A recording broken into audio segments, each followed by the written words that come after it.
Yesterday on the show, you'll remember I was having a chat to a couple of war historians about the Battle of Britain and its significance in the war effort and the significance of Australia's contribution to that. We talked about the battle for Australia. We were meant to be talking about both of those battles in the one chat, but there was that much to talk about when it came to the Battle of Britain that we had to hold the battle for Australia over till today. But the battle for Australia is a historical term used to encompass a coordinated link between a series of battles in the vicinity of our country during the Pacific War of the Second World War. And it was all said to be in preparation for an imminent Japanese invasion of the continent. And indeed, a lot of what we're talking about today did actually start with an actual invasion of Australia by Japan with the attack on Darwin.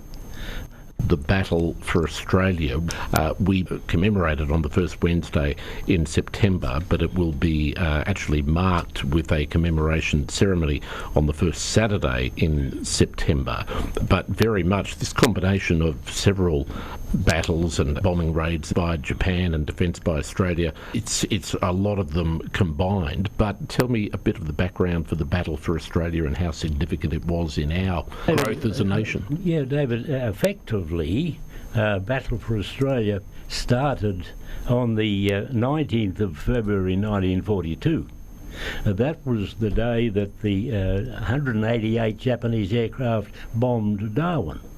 Now, there were more bombs dropped on Darwin in that raid than there were on Pearl Harbor, which, remember Pearl Harbor and all that sort of thing. Yeah. So really there are facts about Darwin that even today aren't as well known as I think they should be anyway. There were 235 killed on that particular raid alone, and there were hundreds, of course, injured or wounded or whatever, including the entire staff of the post office. The 9 remained on duty right throughout the bombing, manning phones and doing contacts and communications. And of course the post office was bombed and they all lost their lives. Now those 9 are recognised in a separate plot at the war cemetery at Adelaide River. There's a beautifully maintained war memorial, a war cemetery at Adelaide River. Adelaide River was a very big military establishment and got bigger. Yep. But in that, now that's an interesting thing in itself. That there now has over 400 graves, and just for a bit of statistics, there are 14 RAF, 210 RAAF, 12 unidentified British Merchant Marine, 7 Australian Merchant Marine. There are 18 Royal Australian Navy. There are 181 Army. There's 1 Canadian Army, and there's a nursing sister along in the war section of that war cemetery, and there's separate plots set aside for the 9 from the post office. That's all beautifully maintained, of course, by War Graves Commission and so forth. But there's interesting things that have happened. We have our own Battle of Milne Bay locally here in Toowoomba, which again, a Toowoomba militia battalion, along with the 61st and 2 squadrons of RAAF, 75 and 77, with Kitty Hawks. Yep, right. They were the first to stop Japanese land forces in World War II. Yeah. So there's a lot of local in all that, apart from the fact that whatever else happened during World War II. But that is an important date, and I think it's fair to say that for convenience, the RAF Association have combined the two so that the commemorations and thanks, if you like, thanks can be given to those who served. And it's held always on that first Saturday in September. The attack on Darwin, and significant lives lost, but do we know for sure that Japan wanted to invade Australia with a view to taking it over, or were they just trying to inflict damage on an enemy territory? Well, I think it's hard to answer that question, but I think it's fair to say they were in for what they could get. They had such a astounding success, resounding success in Pearl Harbor, and it just automatically went on as they moved the great hordes down to the south. They just rolled on through, and okay, Darwin was in the way. Darwin was the first in Australia to be bombed. The Darwin Broome followed, and then Townsville also had bombing raids. But it's a fact that there were landings on Australian soil because Papua in those days, Papua New Guinea, Papua was part of Australia. Yes. And Gary's has the story on all that side of things too. Indeed, and that was the site of obviously a major Australian victory, the first victory against Japan on land. But as you say, Papua New Guinea was officially part of Australia. That's correct, and it was seen as a milestone, not at the time, but certainly later, to be able to repel the Japanese forces. There was no doubt that the Japanese knew of the advantageous position Australia was globally, geographically, the resources that we had. We still have, fortunate, and to be able to use it as a base to repel the Americans. And the Americans came on board to help repel the Japanese, but only in the later stages of the war. We all know about MacArthur setting up headquarters in Brisbane, and where the main aim was the repulsion of the Japanese invasion. Had the Japanese taken Australia, who knows what the outcome may have been, and no doubt it would have figured to their advantage had they been able to successfully land and control ports within Australia. We talk about the significance of the Battle for Milne Bay as the first victory against Japanese forces on land. Terrific victory, but why were Japan so ill-prepared for that battle when they would have fought in similar conditions, I would imagine, through Malaya, and they proved to be experts at negotiating that sort of terrain. Maybe it wasn't the same as terrain in New Guinea, but why was that their failing when they had succeeded in similar terrain in the past? I believe that some of it was coming down to the tenacity of the Australian servicemen. And there's no doubt, it's been written in history, that countries that be invaded, the people that own that country will fight to the death to repel the invaders. And it was, I believe, that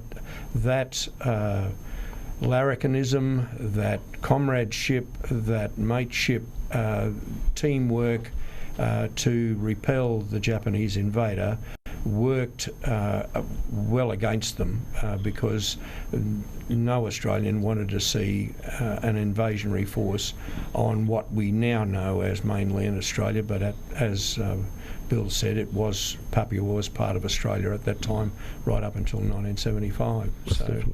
Yeah, and they had, the Japanese had fought many a battle on their way down, so they were battle-weary troops, and there were some losses on their way through the fall of Singapore and things like that, so it all mounted up to defence was the name of the game. Was it a significant fact that they were militia rather than fully trained, full-time army? Did that serve them well? Well, the militia became battalions as they changed from time to time. The militia came about after the end of World War One. And as hostilities decreased and people were demobbed, as they say, then it was up to volunteers, what we now used to call Citizens Air Forces and Citizens Army Reserve, CAF, CMF, and the CMF, Citizens Military Forces. There was not a lot of volunteers because people were getting back into life. But once those battalions were re-established, then training was given to the full. Right. So that they were ready and prepared. Indeed. So a significant one to mark, and we'll be doing that on the first Saturday in September. Tell me what's planned. We have a combined commemorative service at the Mothers Memorial on Saturday the 6th of September, commencing at 10 o'clock, and there will be guest speaker, a chaplain from Ambley Air Base, speaking as our guest speaker on the day, with members of RSLs and other ESOs, as well as members of the RAF Association and family and friends. And David, if I could, I'd like to give a quick shout out to the families of veterans who were involved in either the Battle of Britain or the Battle for Australia to attend the commemorative service in memory of those that served in either campaign, and especially those that paid their ultimate sacrifice, as we all say, lest we forget. Indeed. Now, just before we go, Sure. clarify that. As Gary said, the service is held at the Mothers Memorial, but it's actually the Mothers Memorial Gardens, because the RWF Association has their own memorial in those gardens. It's a propeller from a Hudson aircraft, Yes. which is reported to have been on a Hudson, which actually was part of the No. 4 Squadron, with their involvement with Milne Bay as well. But it's a separate, beautiful spot in the Mothers Memorial Gardens, and that's where we will be there at 10 a.m. Fair enough. Can I ask the both of you just finally, do you think that enough attention is given in Australia, and particularly in educating, I guess, the generation coming up about the Battle of Australia, these events we've been talking about, or does it get lost in the overall umbrella of Anzac? And that's not to take anything away from the Anzac legend, but has that become almost a cover-all for a lot of battles that perhaps the significance of which should be given greater emphasis? What are your thoughts, Eva? No, I don't. I honestly don't think there is, David. You're right. We have Anzac Day, which is the national day. We have Remembrance Day, and they're both very important in their own rights, but they're all embracing. And then you get down to the things like the Vietnam veterans, the new group coming on hand, the post 75 veterans.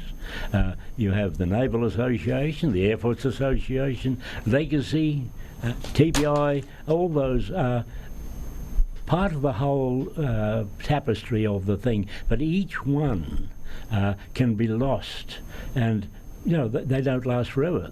These people have shortly come back, they've suffered, but time ravages them all, and they're gone. So, we can't afford to forget the sacrifices that they made, because freedom isn't free, David, and we are enjoying a freedom which I feel we take far too lightly, knowing, without getting political, all those sorts of things, with all the protests we have and the fors and the againsts and all that sort of stuff. Okay, it's a free country and we're entitled to do that. But the reason we can do that is the thing that can be lost very, very quickly if we don't pay attention and just pause for a short while. Doesn't take long, half an hour probably would be a total that we would pause to give thanks to those that have enabled us to have this.